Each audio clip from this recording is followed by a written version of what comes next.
Hi students, अस्सलाम वालेकुम। आज का हमारा टॉपिक ऑफ डिस्कशन है माइटोकॉन्ड्रिया। तो इस टॉपिक में हम माइटोकॉन्ड्रिया को डिटेल से पढ़ने वाले हैं। सबसे पहले हम इंट्रोडक्शन देखेंगे कि माइटोकॉन्ड्रिया है क्या। उसके बाद जो है स्ट्रक्चर हम पढ़ेंगे माइटोकॉन्ड्रिया का, कि माइटोकॉन्ड्रिया का स्ट्रक्चर कैसा है, उसमें कौन कौन से स्ट्रक्चर्स हैं, सेल्फ रेप्लिकेटिंग ऑर्गेनेली से क्यों कहते हैं। ये सारा कुछ हम स्ट्रक्चर में पढ़ने वाले हैं। उसके बाद जो है हम फंक्शंस के बारे में डिटेल से डिस्कस करेंगे। साथ में हम माइटोकॉन्ड्रिया की डायग्राम जो है वो भी देखेंगे। तो माइटोकॉन्ड्रिया एक इम्पोर्टेंट क्वेश्चन है हमारे पास। तो चलते हैं आज के लेक्चर की तरफ। तो टॉपिक है हमारा माइटोकॉन्ड्रिया। तो सबसे पहले हम इसका इंट्रोडक्शन देखने लगे हैं कि माइटोकॉन्ड्रिया है क्या। Mitochondria double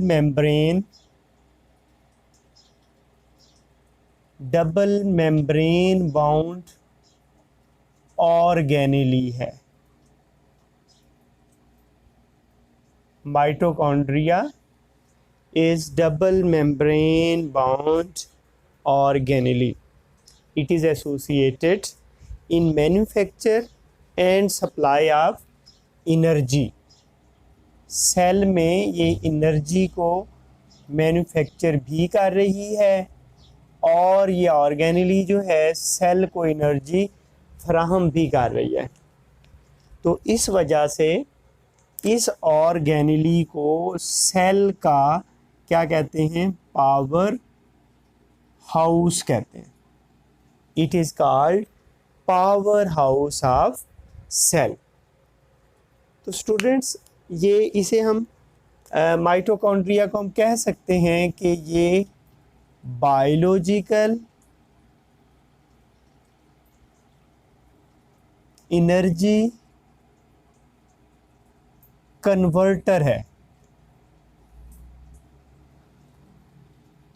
mitochondria is biological energy converter. तो बायोलॉजिकल एनर्जी कन्वर्टर से मुराद ये है कि जो हम केमिकल एनर्जी यूज़ करते हैं तो उसको ये बायोलॉजिकल एनर्जी एटीपी में कन्वर्ट कर देती है। उस एटीपी को हमारा सेल डिफरेंट फंक्शंस के लिए यूज़ करता है। तो हम कह सकते हैं कि mitochondria is biological energy converter or powerhouse of cell because it is associated in manufacture and supply of energy to the cell। तो डबल मेम्ब्रेन बाउंड ऑर्गेनेली है। तो स्टूडेंट्स, जो डबल मेम्ब्रेन बाउंड ऑर्गेनेलीज हैं वो सिर्फ eukaryotic cells में पाई जाती हैं, प्रोकैरियोटिक सेल्स में नहीं है, एब्सेंट हैं। तो उसके बाद हम देख लेते हैं इसके साइज़ पे थोड़ी बात करते हैं कि इसका साइज़ कैसा है। इसकी शेप के बारे में हम देखते हैं और इसकी तादाद यानी इसके नंबर पे बात करते हैं सेल में। तो स्टूडेंट, इसका size, shape and number vary करता है cell to cell. It depends on physiological status of cell, कि सेल का फिजियोलॉजिकल स्टेटस क्या है, सेल का मेटाबॉलिक एक्टिविटी कैसी है। जैसे मसल सेल्स हैं, अगर कोई बहुत ज़्यादा एक्सरसाइज कर रहा है तो उसके मसल सेल्स में ज़्यादा एनर्जी की ज़रूरत है, तो वहाँ माइटोकॉन्ड्रिया भी ज़्यादा होंगे। जहाँ एनर्जी की ज़रूरत कम है वहाँ माइटोकॉन्ड्रिया भी कम है। तो mitochondria made much of biosynthetic machinery of cell, metabolic machinery बनाती है। तो साइज़ की बात करें तो हमारे पास हम देखते हैं इसकी साइज़ जनरली जो है, लेंथ जो है इसकी वो 0.5 टू 1 माइक्रोन मीटर की रेंज में आती है हमारे पास साइज में लेंथ। और अगर हम स्टूडेंट्स इसके डायामीटर की बात करें कि इसका डायामीटर कैसा है, कितना है, तो इसका डायामीटर की जो रेंज है वो है 0.2 टू 0.8 माइक्रोन मीटर। तो ये एवरेज साइज़ की बात हम कर रहे हैं। ओवरऑल जो है इसका ये साइज़ देखने में हमें मिलता है। उसके बाद हम बात करते हैं शेप की। अगर हम शेप की बात करें तो ओवरऑल इसकी शेप जो है वो ओवल है। It is Oval body, Oval shaped है। तो उसके बाद स्टूडेंट्स हम नंबर की बात करते हैं। नंबर मैंने बताया कि वेरी करता है सेल टू सेल, लेकिन जनरली बात करें तो इसका नंबर जो है 500 टू 1000 पर सेल। एक सेल में 500 से लेके 1000 तक माइटोकॉन्ड्रिया हमें सेल में मिल सकते हैं। तो जनरली हमारे पास ये size, shape and number mitochondria का हमें देखने को मिलता है। वैसे ये वेरी करता है cell to cell based on metabolic activity of cell, क्योंकि माइटोकॉन्ड्रिया जो है वो सेल की मेटाबॉलिक एक्टिविटी को कराता है, मेटाबॉलिक मशीनरी है सेल की। नेक्स्ट स्टूडेंट्स हम बात करते हैं स्ट्रक्चर की। हम देखते हैं कि इसका स्ट्रक्चर कैसा है। Structure of mitochondria. तो माइटोकॉन्ड्रिया में पहली बात तो ये है कि 2 मेम्ब्रेन्स हैं, डबल मेम्ब्रेन्स मौजूद हैं माइटोकॉन्ड्रिया में। उसके बाद जो है माइटोकॉन्ड्रिया में मैट्रिक्स है। उसके बाद क्रिस्टी जो है, एक स्ट्रक्चर है क्रिस्टी, ये मिलता है हमें माइटोकॉन्ड्रिया में। और जो है हमारे पास F1 पार्टिकल्स हैं हमें मिलते हैं माइटोकॉन्ड्रिया में। तो ये स्ट्रक्चर जनरली हमें माइटोकॉन्ड्रिया में देखने को मिलते हैं। मैट्रिक्स में काफ़ी कुछ है, हम देखते हैं मैट्रिक्स में क्या क्या है। 2 मेम्ब्रेन्स कैसी हैं, क्रिस्टी कैसी है, F1 पार्टिकल कैसे हैं, क्या हैं, उनका सेल के अंदर जो है वो फंक्शन क्या है। तो जैसा कि हमने बात की कि माइटोकॉन्ड्रिया ओवल बॉडी है, तो इसका स्ट्रक्चर जो है वो इस तरह से ओवल शेप्ड हमारे पास ये बॉडी है। ये आउटर मेम्ब्रेन है, इसकी आउटर मेम्ब्रेन जो है वो स्मूथ है, जबकि इनर मेम्ब्रेन जो है वो इसके साथ है, लेकिन कहीं कहीं से वो अंदर की तरफ जो है वो इनवेजिनेट कर रही है, स्मूथ नहीं है, कहीं कहीं से वो इनवेजिनेट करती है इनवर्ड, और इनवेजिनेशंस बना रही है, फिंगर लाइक प्रोजेक्शन जो है वो बना रही है। तो इन आउटर मेम्ब्रेन स्मूथ है, इनर मेम्ब्रेन जो है वो क्या बनाती है, फिंगर लाइक प्रोजेक्शंस बनाती है। इन फिंगर लाइक प्रोजेक्शंस को हम क्या कहते हैं, cristae. What is Christie?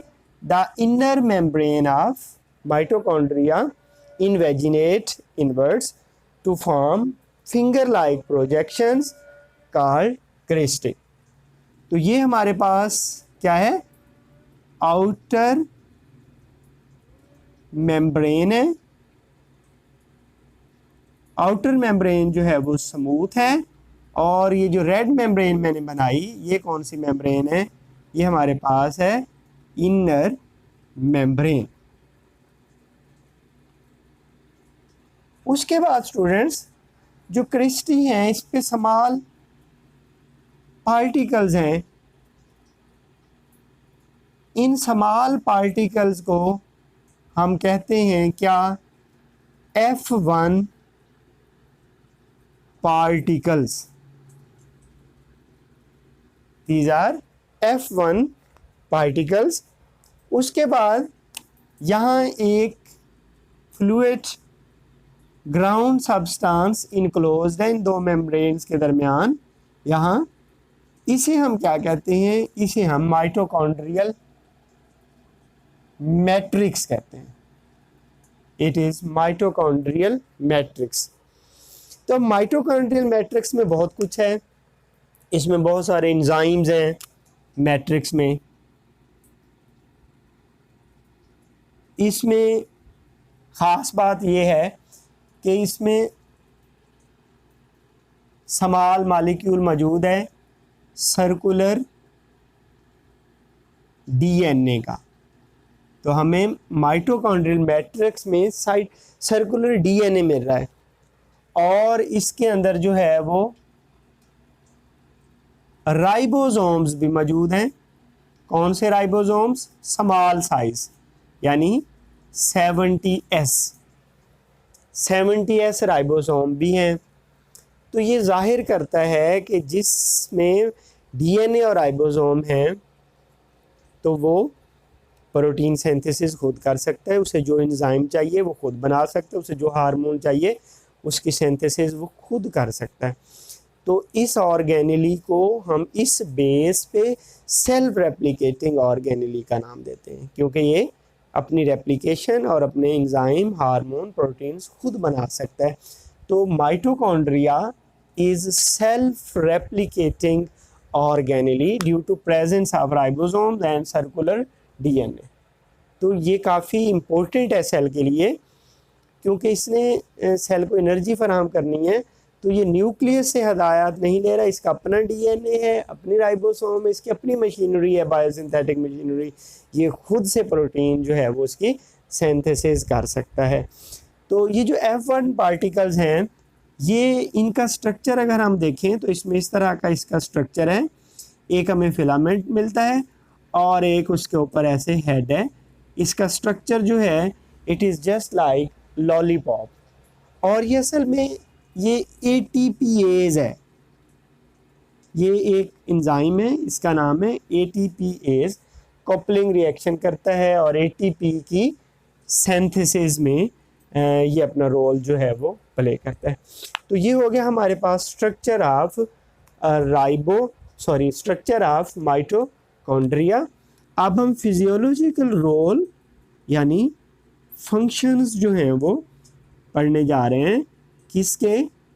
Mitochondria के। हम देखेंगे माइटोकॉन्ड्रिया जो है वो इसका क्या फंक्शन है। तो यहाँ बात हुई बायोलॉजिकल एनर्जी कन्वर्टर की, यहाँ बात हुई पावर हाउस ऑफ सेल की। तो स्टूडेंट्स, हम जो एनर्जी इनटेक करते हैं तो उसको ये कन्वर्ट करते हैं किसमें? बायोलॉजिकल एनर्जी में। इसका मतलब ये हुआ कि जो हमारे पास रेस्पिरेशन का प्रोसेस है उसमें एक साइकिल है जिसे हम क्या कहते हैं? क्रैब साइकिल कहते हैं। क्रैब साइकिल या TCA भी इसे हम पुकारते हैं। ये मुकम्मल तौर पे क्रैब साइकिल जो है वो किसके अंदर हो रहा है? वो हो रहा है हमारे पास माइटोकॉन्ड्रिया के अंदर क्रैब साइकिल। उसके बाद स्टूडेंट्स हमारे पास एक रेस्पिरेटरी चेन है जिसमें इलेक्ट्रॉन जो हैं वो फ्लो करते हैं, मूव करते हैं डिफरेंट इलेक्ट्रॉन्स एक्सेप्टर्स में। तो इसे हम ECT भी कहते हैं, इलेक्ट्रॉन ट्रांसपोर्ट चेन का नाम भी देते हैं। तो ECT क्रैब साइकिल माइटोकॉन्ड्रिया में हो रहा है, और इनके दौरान जो है वो एनर्जी बन रही है जिसे हम कौन सी एनर्जी कहते हैं? ATP की सिंथेसिस जो है वो हो रही है। अगर हम थर्ड फंक्शन की बात करें तो जो ऑक्सीडेशन है